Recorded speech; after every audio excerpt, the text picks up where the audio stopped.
California car culture has had a huge impact on the world of automobiles and, of course, racing as well.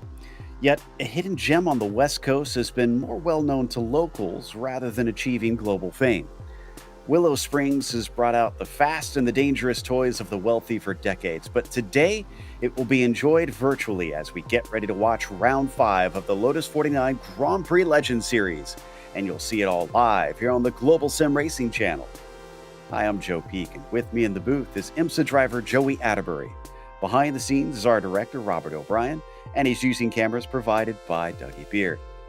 With this being the first time this circuit has appeared on the schedule, it seems fitting that we take a moment to get closer with our track guide.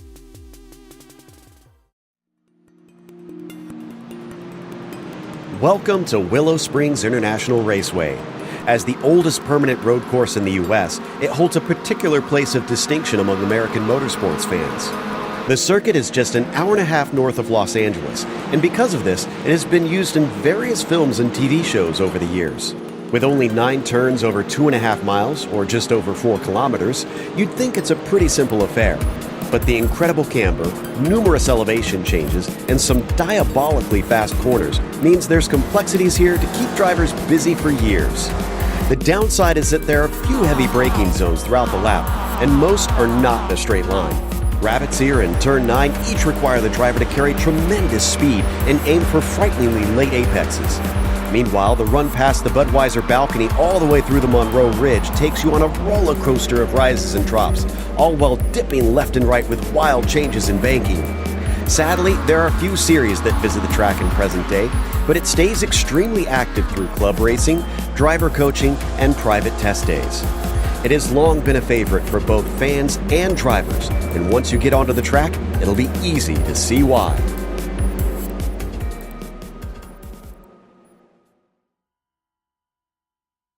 Well, Joey, I'm looking forward to this one, not just because it's a new track, but this is another place you've had personal experience at.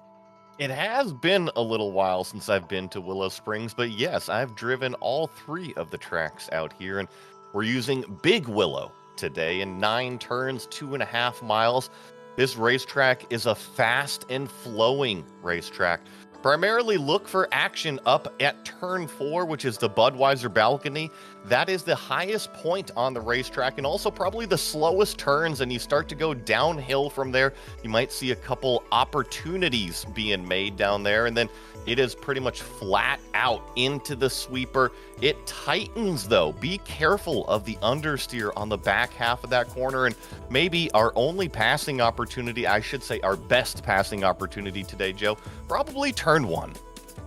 Yeah, down in Castrol seems the only likely place, but we'll see what the guys can make out of it here today. As we take a look at the championship, though, in the meantime, which Xavier Sanchez now leads by 33 points, but Isada has been winning finally. He's up towards the top and trying to close that down, but he's got Jorge Nieva just behind him. Ben Zoko has been kind of hovering about, but hasn't had the results I think he would like. We'll see if he can jump forward a little bit from here, and also how many races he can do, because it's usually kind of a question mark on that. And Jason Clapper, though, a single point behind him, keeps starting from the back of the field and honestly impressing out here. I always wonder what he could do if he would start from the front, but he seems set in his ways, as the rest of the field getting pretty tight there, all the way down to 10th with Marco Salgado. For those that are 25,000 iRating or less, of course, Joey, we have the F2 standings. Well, right now we have a few packs, and it's very tight with Steve Morse, Bjorn Ackerman, and Andrew Ang, those top 3 leading the charge right now. Then we have a little bit of a gap, but it closes right back on up with Jonathan Jordan, Jan Steffen, and Derek Matthews all locked in that second group. Then another little bit of a gap down there, Kirk Clapper, Paul Foster, but check it out. Once again, Terry Traumhauser and Thomas Tuba only separated by 3 points, and with only 4 races accounted for so far, it's just continuing to take shape. And then for the Nations Cup, I can't say that nobody expected the Spanish Inquisition, because they've been very fast for some time. It's just everybody is all finding speed at once now in that country for some reason. So they're all up towards the top. And Japan, with mostly Hisada giving the points, is chasing. Australia is looking quick this season, beating out the UK by a few points.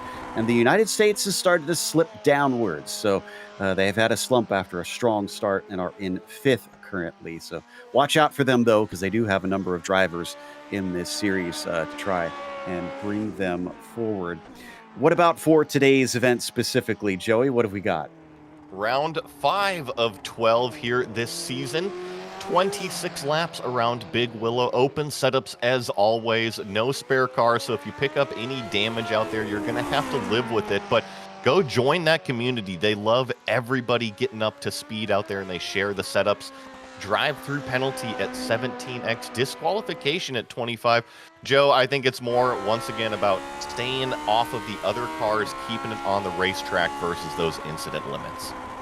Yeah, definitely. And there aren't as many walls to hit here. There certainly are some. But drivers who go off will probably have trouble trying to find the track again. They're going so far off. We're watching Bjorn Ackerman here around the final corner out of the exit of the sweeper. It's going to be very tricky there. And let's see what kind of time he puts down as he crosses. And it looks like he's got good enough for 13th this time around with a 1:18.1. But the fastest laps are down into the 1:15s as Togo Hisata's first lap is about 0.3 clear of John Olsen currently. I'm curious to see the gap in the lap times here at Big Willow. You mentioned it. This is a brand new racetrack for iRacing, so Lotus 49s haven't raced here before. Who's going to take the opportunity to go charging into these corners, and who's going to be a little bit more careful today? And as you could see there, you talked about the elevation changes on the higher part of the track. Some serious crests that in this car are going to be a bit of a problem. Late turn in here for Hisata, trying to really get that throttle down because the finish line is way down towards the end of the straight. Let's see what the second lap's going to be. It does look quicker on my timing sheet as Nacho Gaspar goes to second. Hisata goes quicker and improves by about 0.4 of a second to a 15.1. But Glenn Becker now goes quicker than Gaspar and moves himself into P2. I know that some people were saying Glenn Becker has a lot of speed today, and certainly showing it right now. Provisionally P2 on the board. Xavier Sanchez now flips inside the top 5 as we watch Yuri Giesen start to go down the hill. This is one of the slower parts of the racetrack, but now it's wide open from here on out pretty much. Yuri currently sitting in 12th position. I'm also watching Laust Olsen to see what he does. And, he missed his first lap. He's got enough time to do his second one, but that's certainly going to be putting him under the gun. So as Yuri comes around out of that final apex, just about misses the curb, though, and almost goes wide because of it. Will he be faster this time? Yes, it's a 16.5, and that will bump him up into 9th.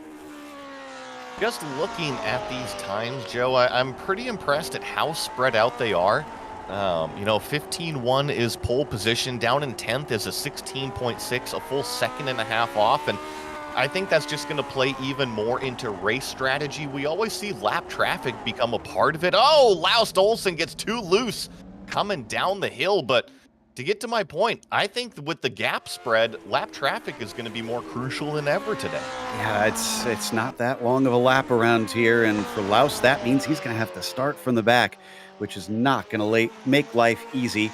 Sebastian Tixier has been starting on a different account lately, and hence why you see him with the number 31, and has not set a time before, so I wonder if he's going to be doing the same. I think he's just starting from the back to kind of enjoy himself, as that was a big oversteer moment over Monroe's Ridge, and even if he does set a time, this is going to be quite slow because of that, unfortunately. So around the sweeper, not sure that these things are completely flat out through here. Most modern cars are, though.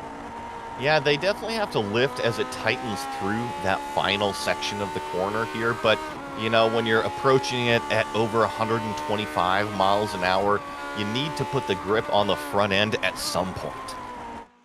Indeed. And no, he did not set a time. looking to see if anybody else can put a time in. And I think Caleb Winner might be able to get his first lap in. He had a connection problem just as we came to qualifying.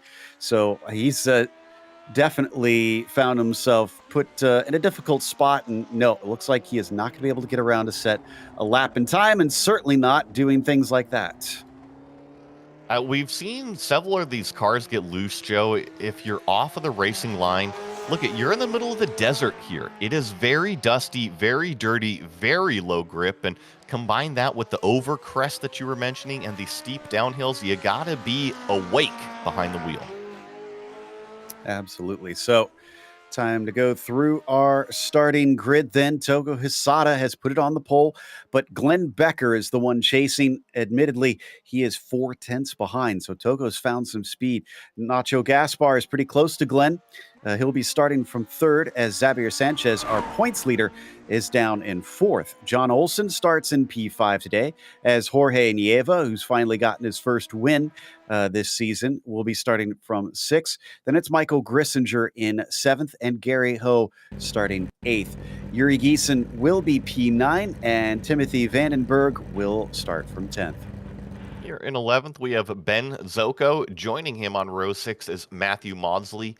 Neil Kemp in 13th, Cam Porter in 14th, Marco Antonio Lopez Salgado here in the top 15, Steve Morris in 16th, David Rossi 17th, Tomas Tuba in 18th, Robert Plumley 19th, and Torsten Bale in 20th. Bjorn Ackerman is 21st, followed by Andrew Ang 22nd. Then it's Jonathan Jordan in the 23rd spot and Jan Steven in 24th as Johnny Bell gets the quarter century mark. Then it is Derek Matthews, the last to set a time in 26th. Laust Olsen will be first of those without a time in 27th, followed by Jason Clapper. Jan Lehman starts 29th and Sebastian Rogier in 30th. And we still got a few more back here. Kirk Clapper, 31st. Mats Linden, 32nd. Christian Tanahout in 33rd. Seb Tixier, we were watching there, 34th. Paul Ferrer in 35th. Christian Arbas, Caleb Winner, and Ruben Hanley round out our 38 cars here at Willow Springs. Which is big compared to old numbers here in this field. But in recent days, they've had as many as 50 in some races. So not too surprising to see a newer track maybe have slightly smaller attendance. But it's so early in the morning here, it is still quite cool. Like you said, it's in the desert, and that heat has not built up yet. So only 65 Fahrenheit on the track temperature, but a lot of wind. Now, there's not a lot of these cars to pick up that wind, but we could still see them get buffeted about at those speeds. Looks like everybody is there, so the engines now start to rev, and the green flag is out as Hisada does not get a good start, and Glenn Becker almost has a look, but looks like second phase. Togo gets the car rolling, and he's on the outside, but he's able to chop down here and keep the lead into Castrol.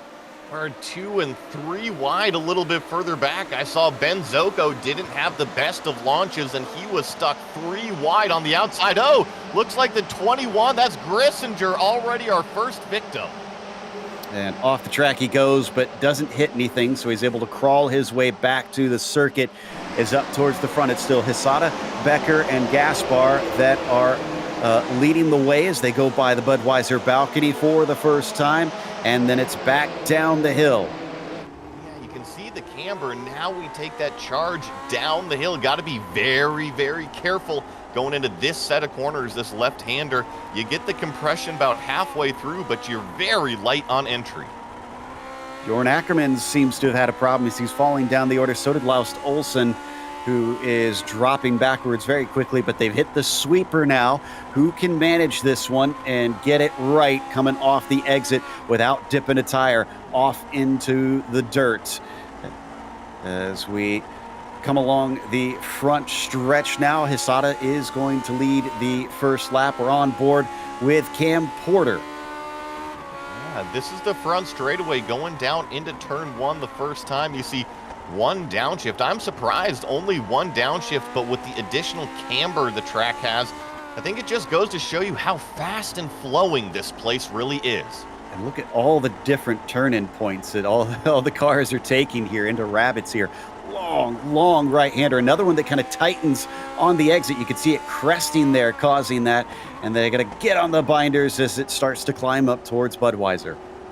And then, yeah, this is the tallest point on the racetrack. Kind of feels like you're up in a bowl right now, and then you go down the hill. And like I said, you got to be so careful. This left-hander going down the hill. So it sounds like we got a little battle here between Olsen and Becker for third place, trying to get onto the podium. Becker losing a little touch with Gaspar, but not too much. And then behind them, that's also Xavier Sanchez in this group, who gets mighty close to the gearbox of Olsen. Really impressive run from Glenn Becker right now. I know that he had a very strong qualifying performance, and we're used to seeing him race up at the front half of the field, but up in third place already, as you see, Sanchez really getting close there behind Olsen. You and I were talking about, before we came live, the difficulties in trying to pass here, and that's about the only real spot to try it, but even then, looked like it was tough to try and get inside. It's a fast place, but it doesn't really provide a big slipstream opportunity. You're already going so fast as you come out of the final corner, 140 plus miles an hour. You're doing 60 by the time you get down to turn one. It just isn't much time before you get there.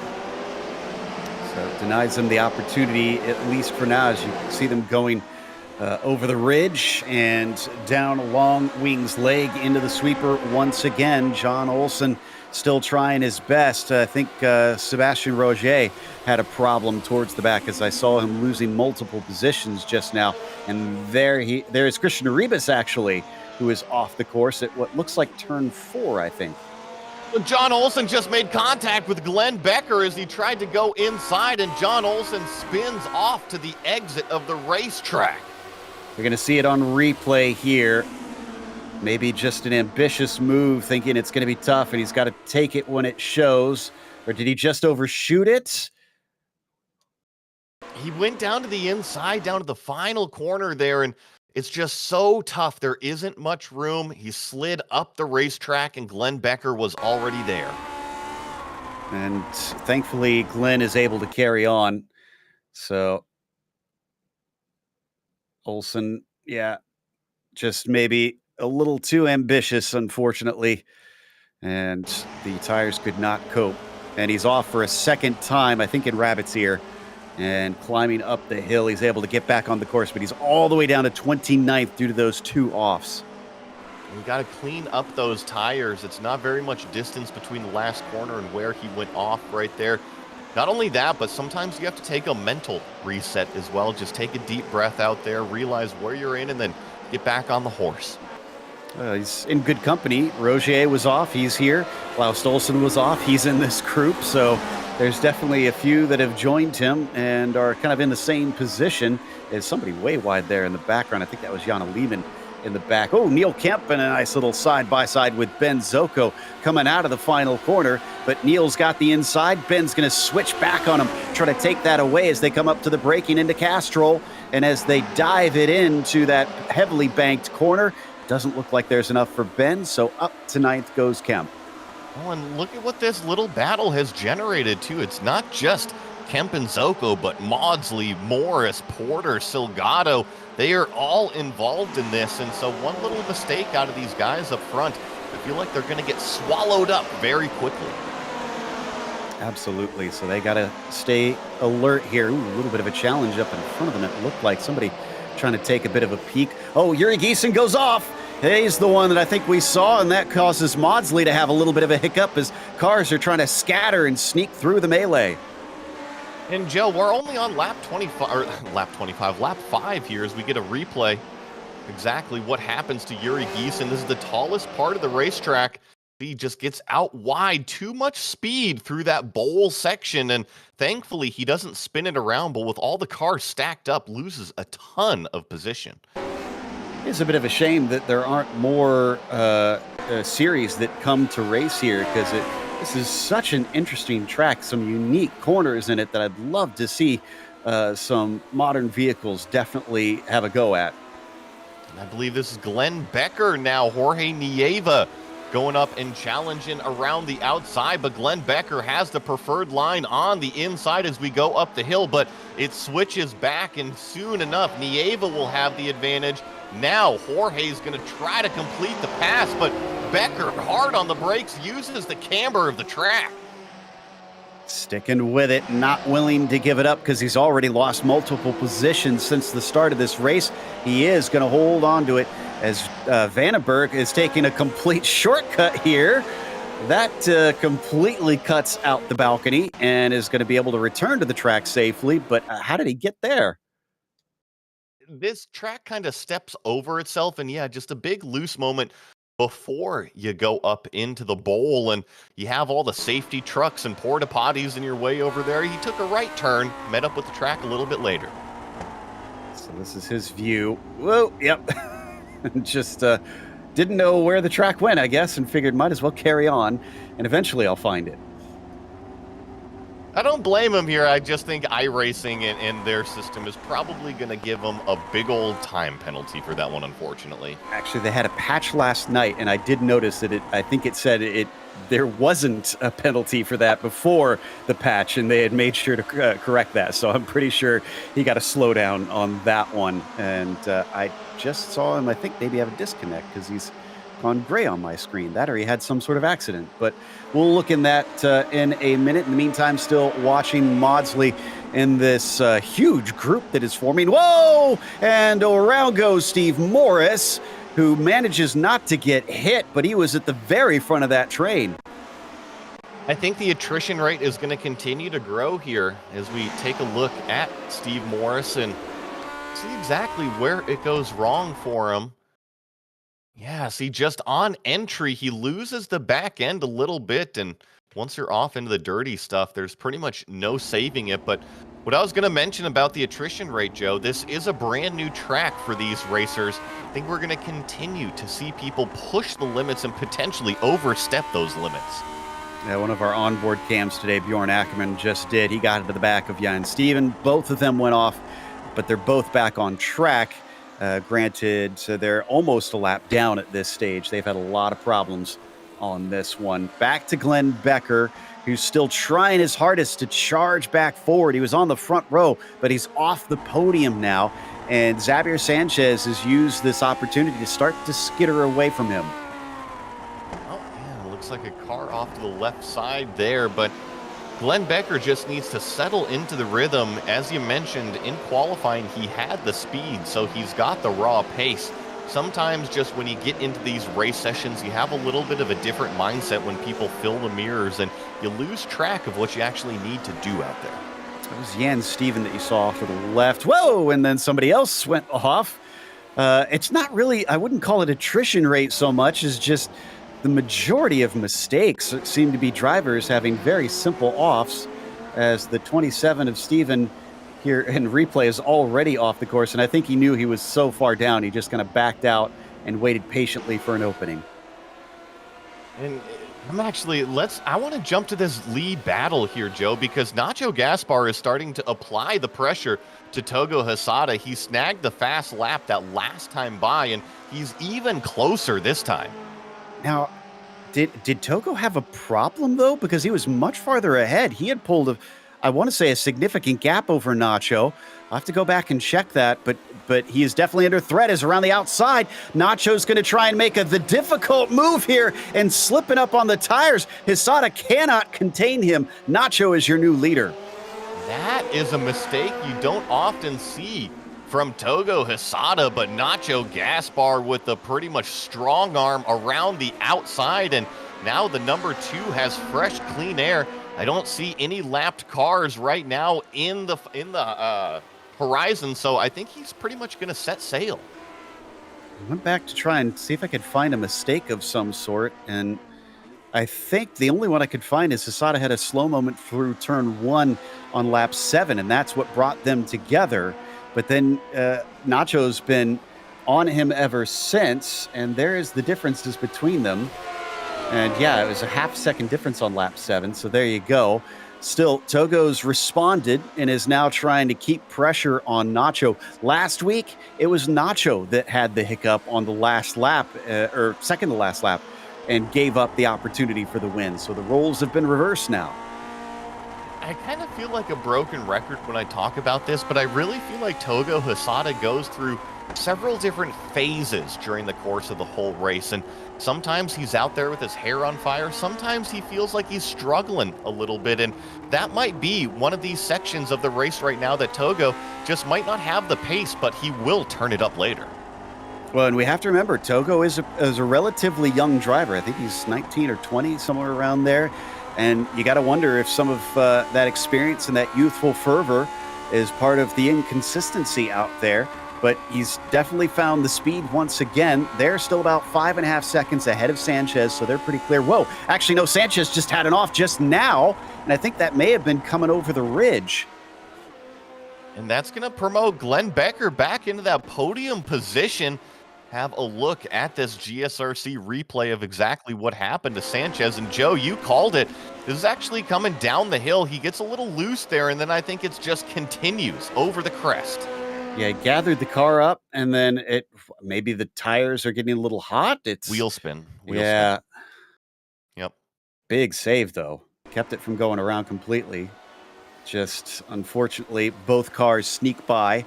So Becker's now into third, and Nieva's now into fourth. Seeing all these cars and your comment earlier, I really want to put some Pro 2 trucks out here. Ooh, yeah, that would be cool. Because when you go off track, look at the ramps they got. Exactly. That need a rallycross course out here, I suppose. Sanchez has another problem.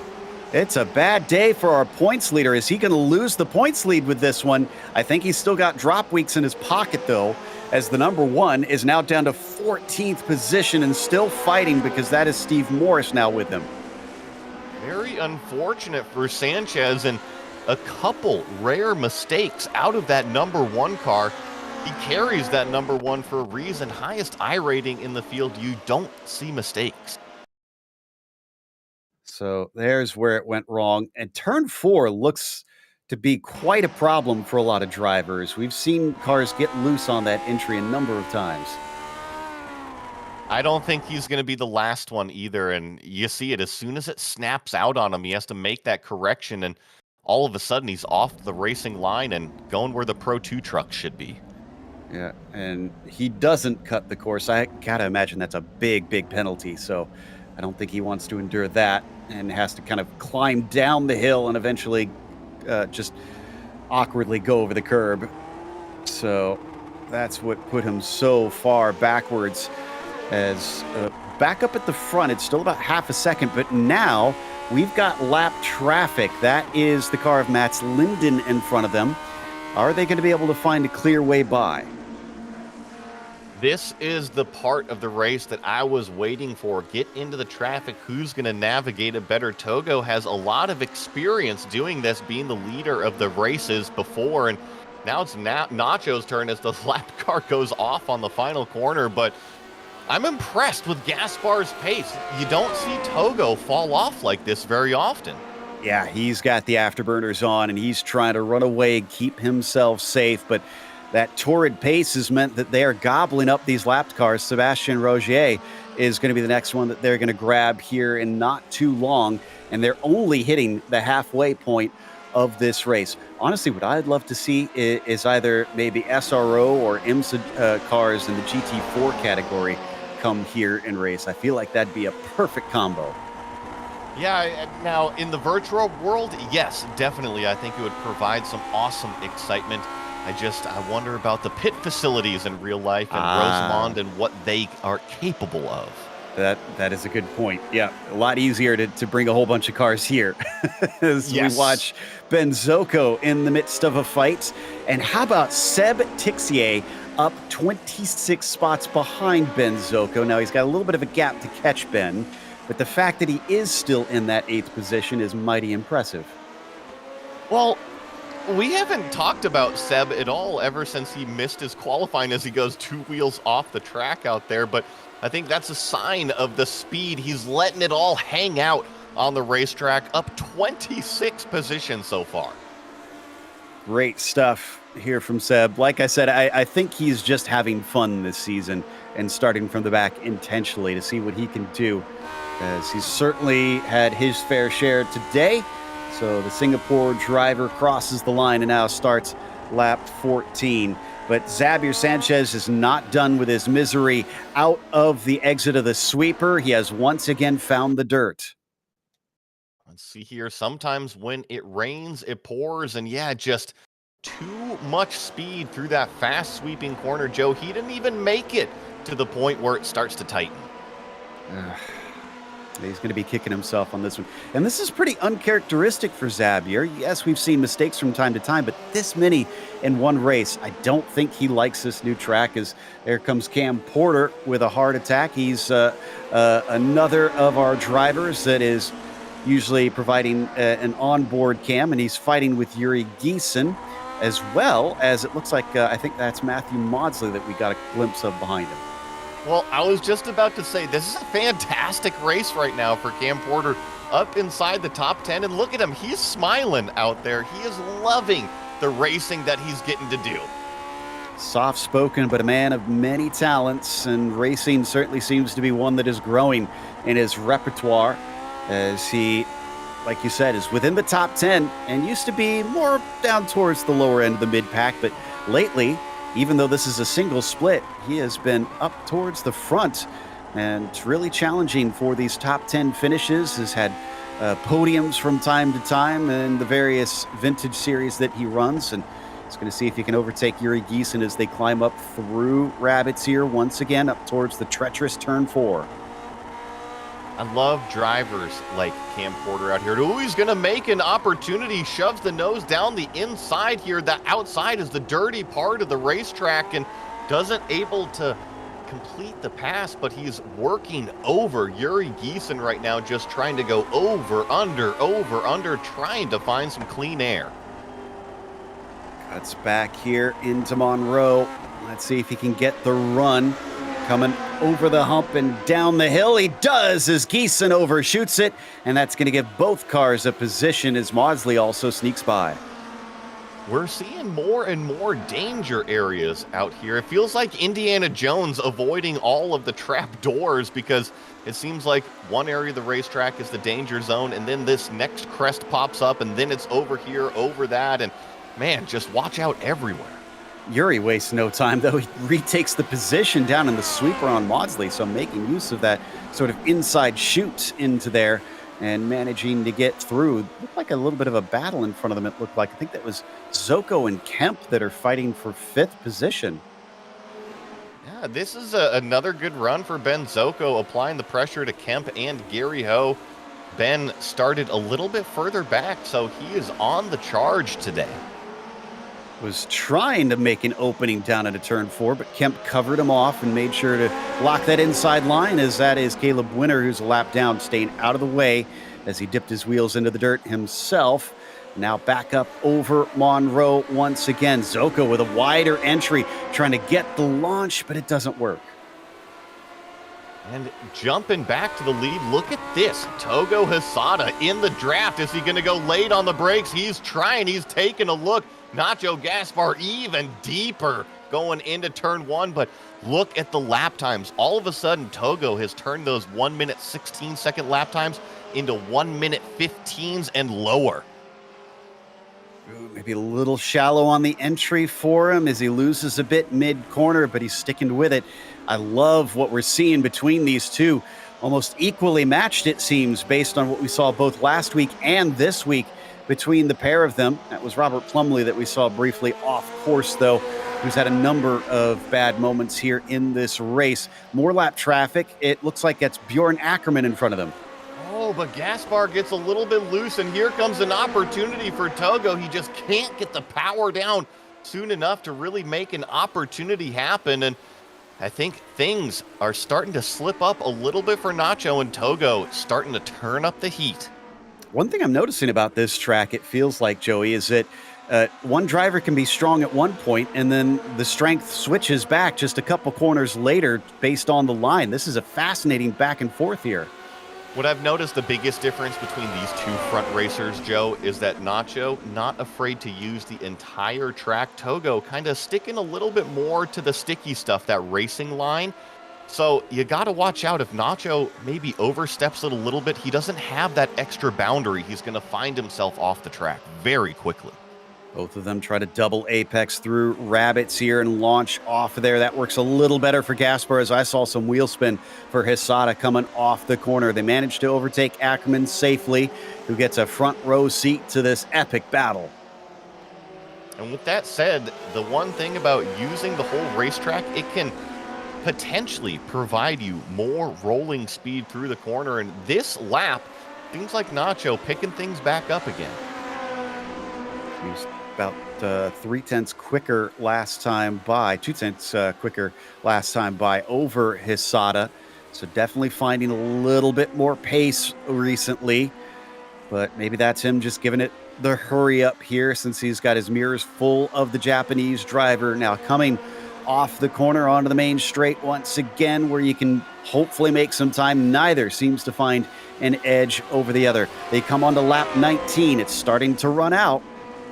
It is. Yeah, the time starting to click away. All the sand on the racetrack going through that hourglass. And Joe, I'm going to get a little nostalgic with you here for a minute because it's taken me back to the California days of racing Spec Miata, seeing all the cars littered around the racetrack. I can only imagine the lower level racing here as we go down into turn one into Castrol with a three-way. Oh, Hisada goes around. Togo Hisada just spins. And it's turn four once again that does it.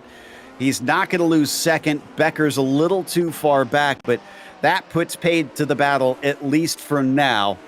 And as I said before, it was Nacho making the mistakes last week. This time, it's twice that Hisada has overshot. Yeah, and we've seen so many drivers, including Xavier Sanchez, overshoot going into that corner. Togo Hisada just the next victim. We had a strange incident with Zoko. Let's take a look at the replay. He was trying to make a pass, and lap traffic played a part. Came on at just an awkward time. Poor Ben and the poor lapped car. He didn't mean to do that. It looked like it just slipped up as it was trying to get on the track and just about made contact, but Ben did a good job keeping a massive accident from happening. That is one of the best Scandinavian flick slides I've seen in the Lotus 49. I mean, not only the pavement, but it was also pavement and dirt in that one. And made use of every bit of the track and then some. So he'll keep going, but unfortunately he's now down there. Oh, Matthew Maudsley's had a massive wreck. The barriers are far away, but he's managed to get it all the way out to him. I think Cam Porter had a piece in it, but I don't think they actually touched. Oh, just off in sympathy. Yeah, just kind of a mirror.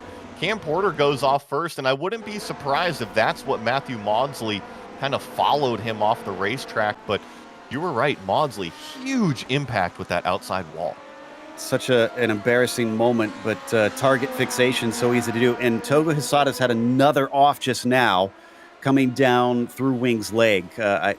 He just put four wheels off and he's back on without spinning it, but he's lost yet more time.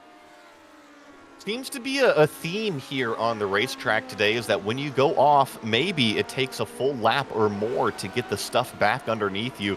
He's not the first one to only have one spin and then have another. Yeah, I wonder if it just takes a bit to try and get these tires back working and to where they need to be with all the gunk off them. So Hisada down to about almost 10 seconds behind Nacho Gaspar, who looks well clear with about 5 laps to go. He does need to be careful. Another mistake, and both Becker and Nieva are waiting to pick up second. I was just going to mention that. I know that Glenn Becker would love to get Jorge Nieva kind of off of his back and secure his podium a little bit more, but I think it's going to take another mistake out of Togo Hisada. Props to this number 16, though. He's had somebody in his mirror the entire 21 laps so far and hasn't really phased too much. Yeah, and he's had to fight him for a bit of it, because remember, he and Nieva had a little bit of a tussle there to try and take that position, but Jorge's getting awful close, and they're coming up on some more lap traffic. That's Jonathan Jordan just in front of them. If they can get by him on the front stretch, that should clear things out of the way, at least for a little bit, but they need some help here, because otherwise he's going to be a bit of a hindrance. Oh, on the front straightaway is a great opportunity to get by if that number 24 lifts off the throttle, which exactly what they do, gets by before the brake zone, not affecting the battle at all. Nicely done there from the 24 to try and get out of the way. Christian Arribas off the course once again. My goodness. Curious to see if this one is going to return on the schedule with the number of drivers struggling here today. Meanwhile, Jason Clapper versus Marco Salgado. Jason going to take another position here. He's trying. He's got the inside down through Castrol, and he's through.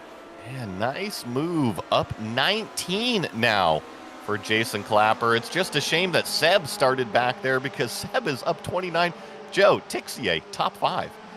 Yeah, it's just amazing. Seb's looking at Jason's run and saying, that's cute, 19. How about 29 up as he is up to the top 5 like you mentioned. And I don't think he's probably going to catch anybody else unless someone in front of him has a mistake. It's about 12 seconds to the next car. No, you're right. He caught that kind of like that 2-pack, 3-pack there, was able to get around him. And now it's pretty much just turn whatever laps you can and kind of hope for somebody else to make a mistake potentially out there on the racetrack. Here's Torsten Bale. More problems here. Wouldn't doubt if this is deja vu, similar to what we've seen. Yep, there it is.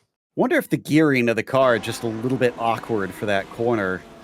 Or is it just something that happens there? It's also downhill, Joe. It's very deceiving. You see the compression where you start to come up the hill, but entering the corner, you're actually going down the hill, so you have a lot of funny things going on with vehicle dynamics right here. It doesn't look like it. I didn't even realize until you said it just now. Yeah, just the way that the track is, at least here in the sim, does not appear to be downhill. But yeah, that it certainly is causing a lot of drivers to struggle and figure out where the limit of grip is, and has sent many a wheel into the dirt at the exit of that corner. Back at Neil Kemp now, up 6 positions himself. In fact, other than the 2 outliers of Clapper and Tixier, he has the most positions gained in the top 10. Yeah, Neil Kemp doing a great job. Gary Ho also up a couple positions here in the 6th place with that purple machine and helmet. And Joe, I know that I mentioned it earlier. We've been kind of in awe at all the cars going off the track, but this could also just be a very low grip racetrack these racers are facing. I'm pretty sure that's part of it. Like you said, out in the middle of the dusty desert, and it's also a track that doesn't see any major series visit right now. You heard us talking about that earlier. There is a big event called the 25 Hours of Willow Springs, and that's about the only huge one that they have going on typically. Yeah, and so that means it's not getting those updates. The pavement here is very old. The sand is pretty much embedded into the pavement. So, yeah, I wouldn't doubt if just the racers are facing a very low grip racetrack, couple that with a brand new one, having to learn all the turns and twists. And, yeah, we're seeing a lot of cars and a lot of mistakes. You know what's probably amusing, well, maybe not amusing, bemusing to Gary Ho here, is he's one of the few others that are contributing points to the Club Singapore and the Nations Cup. So he's looking at Seb in front of him going, what is it going to take for me to contribute points here when that guy starts at the back and he's already ahead of me? You know, I never thought of it that way, but maybe that is going through his mind, and it's kind of like more of a, what is it, the Luigi with the fist out the window as he's going by? Yeah, exactly. Very, very much a Luigi moment. He's the lesser known brother of the two, unfortunately. But I mean, credit to him. This is a great race, up in the top 10. 6th place for Gary Ho's. Actually, pretty good for him. Usually he's a little bit farther down than this. You know, I would say that just, holy cow! Potentially going down the front straightaway. Here comes Xavier Sanchez, 3 wide, going into turn 1. Oh no, disaster! Oh, cuts across when he wasn't clear. Sanchez goes sailing off. Jason Clapper into the dirt as well. And Christian Arribas was the other car involved in that, I think a lap down. Unfortunately, as Clapper versus Sanchez, I think we're fighting for position. Take a look at this. Going down the front straightaway, we went 3 wide, almost 4 wide for a moment. Xavier Sanchez goes all the way down to the inside, and I think that maybe Sanchez just drifted up the racetrack a little bit too far. Spotter yelling not clear, and unfortunately, message not getting through. So, caused quite a bit of a mess into the corner. Last lap of the race, though, as Nacho Gaspar, and more cars having to really scatter. Some of this is lap traffic getting met by these battles as the 8 fighting hard. This is Jorge Nieva and Glenn Becker trying to decide the last step of the podium. And Glenn's still hanging on to it as we go up the hill into turn 2 for the last time. These competitors and heavy lap traffic. Absolutely. Even Nacho Gaspar up at the front is passing multiple cars that are lapped down right now, having a hard time side by side into turn 4. Can they hold on to it? No, they can't, as off goes Nieva, spins back onto the track. Tixier is a little too far behind, but Becker is going to solidify this third. Oh, man, Nieva tried to go around the outside, but Becker got the elbows out. Here comes Nacho Gaspar around the final turn. A 15-second lead in the end. Nacho Gaspar makes up for losing out at Zandvoort last time and is going to take the win here at Willow Springs at the first ever race at this California track. What a performance from that number 2 car. Let it all hang out on the racetrack today. Beat this man fair and square. Togo Hasada, not with the race that he wants, but still a second place. His race is not with Gaspar right now in the points, so this will do him well. Becker, excellent job there with a podium. Nieva missing out at the end. And Tixier with a top 5 after starting in 34th. What a race from Seb Tixier. I know that we still got a couple more crossing the line here, but this was John Olsen. This was coming to the checkered flag, Joe. What in the world happened there? Oh, there was a car stopped. That was Gary Ho. Something happened to Gary Ho. He was off track and then he got hit. How did he get back on track, though? I guess he was just trying to get it to the finish, and he came to a halt at the wrong place. Those two were battling. Car did not see him, and, well, eventually everybody did cross the line. Man, talk about fireworks at the end of the race. Thankfully, we are in the virtual world. Yeah, exactly. John Olsen literally was cartwheeling across the finish to take that position and take 10th.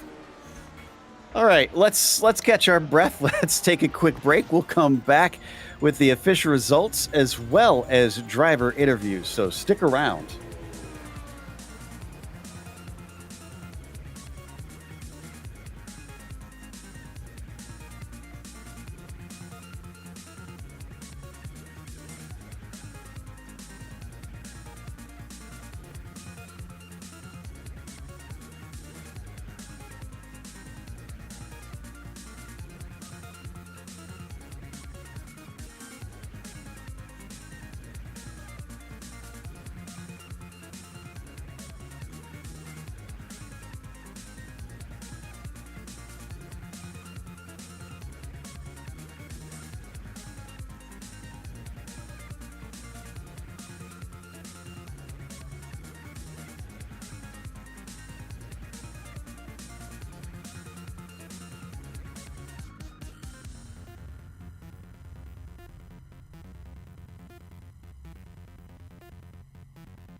Welcome back to Willow Springs International Raceway, the first ever Lotus 49 race here on the channel. Went to Nacho Gaspar. Remember, he missed out and finished second last week at Zandvoort. Well, he came back and fought for this one and wound up with the win over Togo Hisada, who beat him last week, but it was Hisada making mistakes that really solidified it for that number 2 machine. And Glenn Becker came home third. Also had to get his elbows out to try and take the podium today over Jorge Nieva, who did finish fourth. But Seb Tixier put on the fireworks, going from 34th to 5th, having intentionally not qualified and climbing through the field. Neil Kemp was 6th behind him. Yuri Giesen was 7th, and Marco Salgado finished 8th. Gary Ho took a 9th today after he had an incident right at the very end, and John Olson ran into him, but still managed 10th. Spectacular incident from those two, but then it's 11th place of David Rossi, Steve Morris here in 12th. Cam Porter hangs on to 13th after running a little bit higher earlier in the race. Xavier Sanchez, with those incidents, those rare accidents from him, finishes 14th. Thomas Tuba up 3 to finish 15th. Torsten Bale also with a good race, finishing 16th. Michael Grissinger here in 17th. And then it comes to our first car, one lap down. Ben Zoko in 18th, Yanni Lehman 19th, and Bjorn Ackerman in 20th. Then in 21st, it is Kurt Clapper. Paul Ferrer came out P22, followed by Andrew Ang 23rd and Jonathan Jordan 24th. Johnny Bell was P25 and Derek Matthews was the last one lap down in 26. Jason Clapper, a bit of a rough day for him in 27th, followed by Caleb Winter 28th, Sebastian Rogier in at 29th, and Christian Arribas 30th. From there, it's drivers who either had many offs or were DNFs out there, unfortunately. So looks like it is going to be some bad points for them, but some great points for Togo Hisada, who took second today. Even though it wasn't the win, at least he'll collect what he needs over some of his rivals. Togo, it looked like you struggled a little bit. What are your thoughts on this track now that you've raced it? My mistake today is I pushed too hard in the first, second, and the third lap to run away from the second group. And there's a lot of sweepers in this truck, so very easy to overheat the rear tires. Then the Nacho catch my slipstream on the catch up. Then I struggle to cool it down the tires. So it's really difficult race, and the mistake.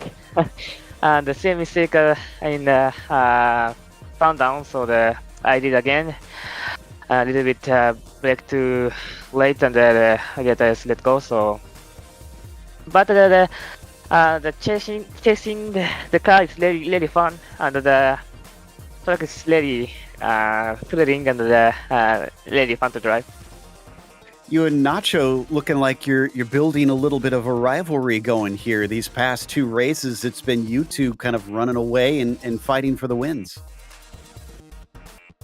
Yeah, I think so. He's really high looking, and he's a really great driver and off-road drive. So it could be the really great battle for the next couple of races, I think. Well, speaking of the next races, are you going to bring out the inner Takuma Sato for Pocono next week? Yeah, but next week might be the Spa 24 hours, so a little bit difficult to find the time to practice and join the race. So it's 50-50. So if I can, But I love overall racing. So really want to win next week.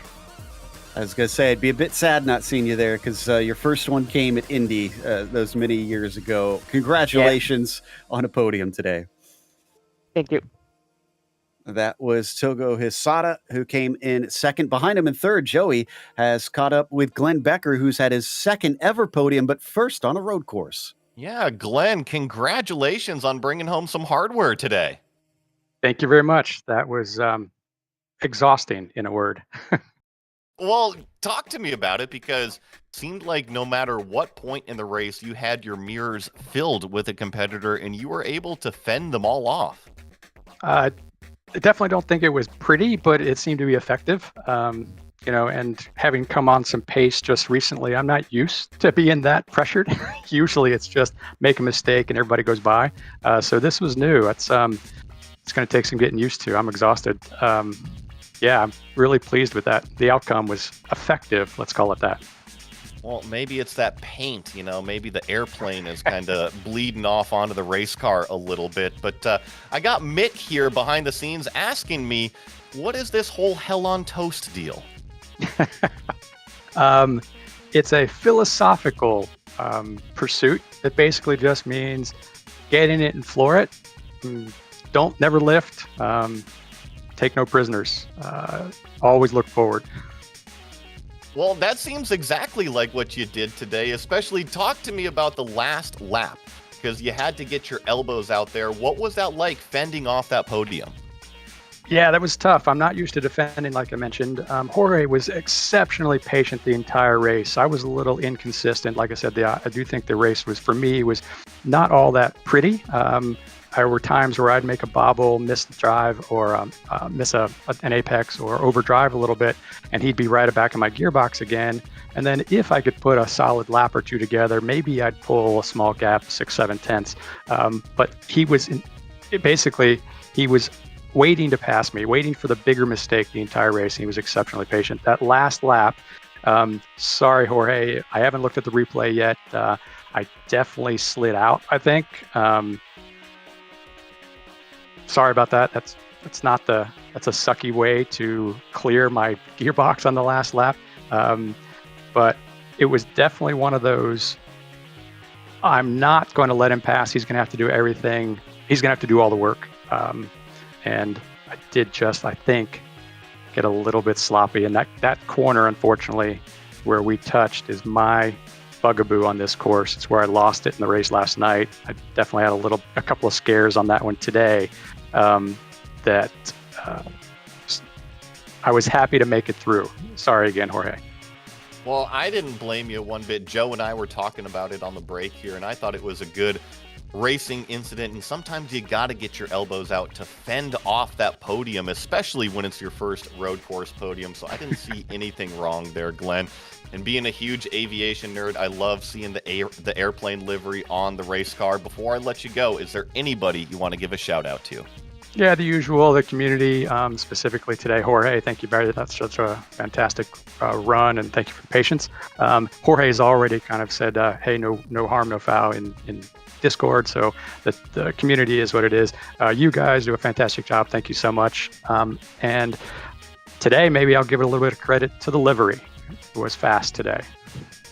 Well, if none of you know what a Pitts S2 is, go type it into Google. It is one of the coolest airplanes you'll ever see out there. Glenn Becker coming home third place. And I believe, lastly, we have 13th place finisher Cam Porter, who had some adventures throughout the race, some good, some bad. Cam, you were fighting hard for a top 10 today, and then it looked like maybe you understeered, but you had some company. Were you surprised to see others joining you when you went off? Yeah, I was surprised to see Matthew come off the track behind me, and he almost hit me in the dirt. But gosh, that was a hilariously fun race. Really enjoyed that one, despite the fact that I went off track. Just a close battle the entire time until I had my incident. But I feel like I was in a great rhythm, and then a couple of cars got together ahead of me, and they were slow, which kind of threw me off. And I think that's what happened, is that I got off my rhythm, and then all of a sudden I'm off the track. So despite that, yeah, really enjoyed the race today. It looked like a good battle. What did the grip feel like out there? Because we were commenting on the fact that no major series come here, and it's in the middle of the desert. So we were curious if it was very slippery. It didn't feel any different than any other track. Obviously, on that first lap, you got to be a little more careful. But once, cars go around twice, the grip is pretty good, in my opinion. Especially a couple of the corners have some camber, so you can get on the throttle a little earlier. and it just kind of pushes into the ground, sticks. So I really enjoy that track. I look forward to coming back here. I know it was out in the sweeper that really caught you out, but the left hill up-hander at turn 4, we saw many cars go off there. Were you struggling with that at all? No, I was making sure I was hitting that corner. I was really hitting my marks. The last corner was giving me the most trouble in practice. Obviously, it did today too. But because there's no like visual reference or anything like that, you can't tell. Like in the middle of the corner, it suddenly tightens, and that's what throws me out because I can't see where the track is at that point. But yeah, that uphill section, I was slower through that section simply because I was making sure I wasn't going off track there. I can understand completely in the few laps that I was able to do. Congratulations, though, a 13th, maybe not a top 10, but like you said, good race out there. Thanks a lot, Joe. See you next week. That was Cam Porter and the number 19, which is going to wrap us up. So a big thank you to the Grand Prix Legends community for bringing us back for another season of coverage, as well as a thanks to the team today, Rob, Joey, and Dougie. Make sure to check out our social media, our website, and our merchandise store. And don't forget to subscribe to our YouTube channel so you don't miss a moment here on GSRC. As we mentioned earlier, they're going to Pocono for their oval race, as they do once a season on Saturday, July 22nd at 9:30 a.m. Eastern. But be sure to check out our other broadcasts that we have listed here, because we got one more today with the Camel GT cars going to Spa at 1 p.m. Eastern. Until next time, though, race clean, race hard, and we'll see you on the track.